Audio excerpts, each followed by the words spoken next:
علماء وارث علم انبیاء، روشن رکھتے ہیں علم کی شمع۔ علماء وارث علم انبیاء، روشن رکھتے ہیں علم کی شمع۔ الحمدللہ رب العالمین والصلاة والسلام علی خاتم النبیین، اما بعد فاعوذ باللہ من الشیطان الرجیم، بسم اللہ الرحمن الرحیم۔ الصلاة والسلام علیک یا رسول اللہ وعلی آلک واصحابک یا حبیب اللہ۔ الصلاة والسلام علیک یا نبی اللہ وعلی آلک واصحابک یا نور اللہ۔ حضرت سیدنا شیخ حسین بسطامی رحمۃ اللہ علیہ فرماتے ہیں، مجھے ابو صالح مؤذن کو خواب میں دیکھنے کی خواہش پیدا ہوئی۔ میں نے رب کی بارگاہ میں دعا کی، میری دعا قبول ہوئی اور خواب میں میری ان سے ملاقات ہو گئی۔ میں نے ان سے پوچھا کہ آپ کے یہاں کے معاملات کیا ہیں، تو انہوں نے فرمایا کہ اگر میں پیارے آقا صلی اللہ علیہ وسلم کی ذات گرامی پر درود پاک کی کثرت نہ کرتا تو میں ہلاک ہو گیا ہوتا۔ جو مظہر ذات کبریا ہیں درود ان پر، سلام ان پر، کہ جو شہنشاہ دو سرا ہیں درود ان پر، سلام ان پر، وہ جن کی خاطر جہاں بنایا خدا نے معراج پر بلایا، جو خاص اللہ کی عطا ہیں درود ان پر، سلام ان پر۔ صلو علی الحبیب صلی اللہ تعالی علی محمد۔ مدنی چینل کے ناظرین، پروگرام علم انبیاء میں ایک بار پھر آپ کو ویلکم کہتے ہیں۔ اس پروگرام میں ہم عظمت انبیاء کے متعلق سنا کرتے ہیں، شان انبیاء کے بارے میں سنا کرتے ہیں، بالخصوص علم انبیاء کی بات ہوا کرتی ہے۔ ہر بار ایک نئے ٹاپک کے ساتھ ہم حاضر ہوتے ہیں۔ آج انشاءاللہ الکریم ہم انبیاء کرام کے علم اجتہاد کے بارے میں سنیں گے۔ جی ہاں، اجتہاد کیا ہوتا ہے، انبیاء کرام نے اجتہاد کیا، اس کے کچھ واقعات بھی سنیں گے اور اس کے متعلق ضمنی گفتگو بھی انشاءاللہ ہوتی رہے گی۔ آپ شامل رہیں گے، ڈھیروں برکتیں حاصل ہوں گی۔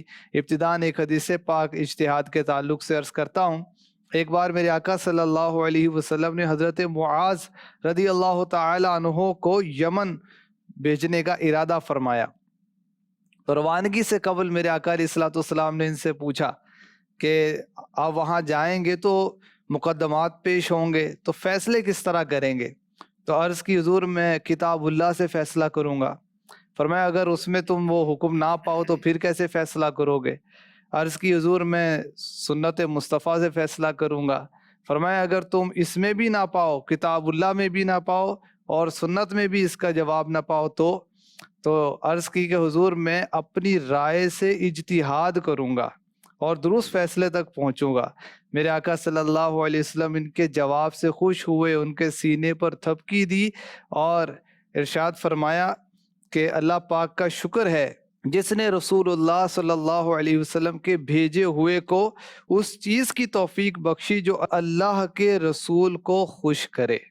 تو پتہ چلا کہ اجتہاد اور یہ قیاس یہ اسلام سے ہٹ کر چیزیں نہیں ہیں، یہ خود اصول اسلام میں داخل ہیں۔ جیسے قرآن و حدیث سے احکام ثابت ہو جایا کرتے ہیں، اسی طرح اجتہاد اور قیاس سے بھی ہوا کرتے ہیں۔ انبیاء کرام کا علم اجتہاد کیسا تھا، کیا کیا اجتہاد ہوا، کچھ واقعات اور اجتہاد کی ڈیفینیشن سنتے ہیں۔ جی سیدی، اجتہاد کیا ہے؟ بسم اللہ الرحمن الرحیم۔ جو آپ نے حضرت معاذ بن جبل رضی اللہ تعالیٰ عنہ والا واقعہ بیان کیا، اس میں میرے ذہن میں آ رہا تھا کہ دیکھیں پیارے آقا علیہ الصلوۃ والسلام خود بنفس نفیس ان کو روانہ کرتے ہیں، اور دعوت اسلامی میں بھی ہم دیکھتے ہیں امیر علیہ سنت کی ترغیب پر اسلام بھائی مدنی قافلوں میں جاتے ہیں، دوسرے شہروں میں جاتے ہیں، ادر کنٹریز میں جاتے ہیں۔ ہمارے اساتذہ کرام بھی ماشاءاللہ تیار کرتے ہیں، جو خود بھی سفر کرتے ہیں، اساتذہ کرام اراکین شورا بھی سفر کرتے ہیں، دین کی خدمت کے لیے، دین کی سربلندی کے لیے، عقائد کی اصلاح کے لیے، اعمال کی اصلاح کے لیے خود پیارے آقا علیہ الصلوۃ والسلام نے بھی سفر فرمائے اور صحابہ کرام علیہم رضوان نے بھی سفر کیے، اور میرے آقا علیہ الصلوۃ والسلام پھر ان کی دلجوئی اور حوصلہ افزائی کے لیے خود ان کو چھوڑنے جاتے تھے۔ اور دیکھیں کہ ان کا اور واقعہ بھی دیگر روایات میں ہے نا کہ آقا علیہ الصلوۃ والسلام اس شان کے ساتھ ان کے ساتھ گئے کہ انہیں سواری پر بٹھایا ہوا تو اور آپ پیدل تشریف لے جا رہے تھے۔ اللہ اکبر، حوصلہ افزائی کا نرالا انداز۔ جی اچھا، پھر آقا علیہ الصلوۃ والسلام نے فرمایا کہ اب تم جب آؤ گے مدینے تو میرے مزار پر تمہارا گزر ہوگا، اللہ، یعنی وہ غیبی خبر بھی پیارے آقا علیہ الصلوۃ والسلام نے سنائی۔ اچھا، پھر اس پر حضرت معاذ بن جبل رضی اللہ تعالیٰ عنہ اشک بار بھی ہوئے، روئے، مگر یہ نہیں کہا کہ آقا واپس آنا، میں نہیں جاتا، حالانکہ عشق بہت ہے، محبت بہت ہے، قرب بہت چاہیے، لیکن دین کی خدمت کے لیے یعنی کسی نے کہا کہ صحابہ کرام کی مختلف قربانیاں ہیں نا، جان کی، مال کی، آل کی، وطن کی، تو قرب مصطفیٰ کو مصطفیٰ کی رضا کے لیے چھوڑنا یہ بھی ان کی بہت بڑی قربانی تھی۔ سبحان اللہ۔ اللہ اکبر۔ اچھا، اب جو موضوع ہے اس کے مطابق کچھ عرض کروں میں۔ اجتہاد کہتے ہیں شرعی احکام حاصل کرنے کے لیے جد و جہد، یعنی اسٹرگل کرنا، کوشش کرنا۔ اس کی ایک تعریف یہ بھی بیان کی گئی کہ پیش آمدہ مسئلہ جو پریزنٹ کیسز ہیں، جس کام سے واسطہ پڑا ہو اس میں حق و ثواب، ایک ثواب سے کے ساتھ ہے نا، اردو کا سے اور عربی کا سا، یہ صاد کے ساتھ ہے، یعنی درستی، حق اور ثواب یعنی درستی کو طلب کرنے کے لیے اپنی علمی صلاحیتوں کو لگانا، یہ اجتہاد کہلاتا ہے۔ اچھا، اب ہر ایک مجتہد بن جائے گا؟ نہیں، ہر ایک تو حافظ نہیں بن پاتا، ہر ایک عالم نہیں بن پاتا، ہر ایک کو طہارت کے مسائل نہیں پتا ہوتے، نماز پڑھنی نہیں آتی، مجتہد کیسے بن جائے گا؟ اب مجتہد کی بھی باقاعدہ ڈیفینیشن حضرت قبلہ مفتی احمد یار خان نعیمی رحمۃ اللہ تعالی علیہ نے لکھی، وہ میں عرض کرتا ہوں۔ لکھتے ہیں مجتہد وہ ہوتا ہے جس میں اس قدر علمی لیاقت اور قابلیت ہو کہ قرآنی اشارات اور رموز سمجھ سکے، کلام کے مقصد کو پہچان سکے، اس سے مسائل نکال سکے، ناسخ و منسوخ کا پورا علم رکھتا ہو، علم صرف و نحو و بلاغت وغیرہ میں اس کو پوری مہارت حاصل ہو۔ اچھا، احکام کی تمام آیتوں پر اس کی نظر ہو، ایک آیت نہیں، تمام آیتوں پر، اس کے ساتھ ساتھ وہ ذہین اور خوش فہم بھی ہو، ذہین ہونا بھی شرط ہے، ہر ایک کو مجتہد بن جائے ایسا نہیں ہے اسلام کے اندر۔ دیکھیں میرے آقا اعلیٰ حضرت رحمۃ اللہ تعالی علیہ نے فرمایا کہ اسلام میں 100 سے کچھ زیادہ مجتہد ہوئے ہیں، علماء تو بہت گزرے، حفاظ تو لاکھوں اب بھی ہیں، تو ہر ایک مجتہد نہیں ہوتا، مجتہد خاص بہت بڑا عالم اس کی کیٹیگری ہے۔ اچھا، جو ہمارے ہاں مشہور مجتہد ہیں اسلام میں، پوری دنیا جانتی ہے ان کو، مسلمان جانتے ہیں، امام اعظم ابو حنیفہ رحمۃ اللہ تعالی علیہ، امام شافعی رحمۃ اللہ تعالی علیہ، امام مالک، حضرت امام احمد بن حنبل رحمۃ اللہ تعالی علیہ، یہ مشہور ہیں۔ تو ان میں سے کسی ایک امام کی تقلید کرنا واجب ہے، کیونکہ یہ بہت بڑے عالم تھے، قرآن و حدیث سے انہوں نے مسائل استنباط کیے، ان سے استخراج کیا، وہاں سے نکالے۔ ہمیں اتنی لیاقت نہیں ہے، ہماری علمی صلاحیت اتنی نہیں، ہمارا وہ لیول نہیں، تو ہم از خود قرآن سمجھ کر، حدیث سمجھ کر ہم کہیں گے فلاں کام میں یوں کر لوں، فلاں نہیں، ایسا نہیں ہو سکتا۔ تو کسی مجتہد کی تقلید کرنا واجب ہے۔ اچھا، ہمارا پروگرام ہے علم انبیاء، تو انبیاء اور اجتہاد، ایک تو آپ نے ماشاءاللہ وہ آقا علیہ الصلوۃ والسلام نے اس پر سمجھیں کہ یس بھی کیا، اوکے بھی کیا، اور حوصلہ افزائی بھی کی، اللہ کا شکر بھی ادا کیا کہ اللہ نے مجھے ایسے ایسے وہ امتی عطا فرمائے ہیں، میرے ایسے رفقا عطا فرمائے کہ جو اس مقام پر ہیں کہ وہ اجتہاد کر سکتے ہیں۔ اچھا، حضرت علامہ جلال الدین سیوطی شافعی رحمۃ اللہ تعالی علیہ بہت بڑے عالم، حافظ الحدیث اور حافظ قرآن، اور 75 ٹائم بیداری میں زیارت رسول کرنے والے صلی اللہ علیہ وسلم۔ اچھا، بارگاہ رسالت سے ان کو وہ شیخ الحدیث کا لقب ملا تھا۔ ہم ایک دوسرے کو استاد صاحب وہ ٹائٹل دیتا ہے کہ ماشاءاللہ آپ تو بڑے ذہین ہو، ارے آپ کی تو کیا بات ہے، آپ یہ میڈل اور فلاں،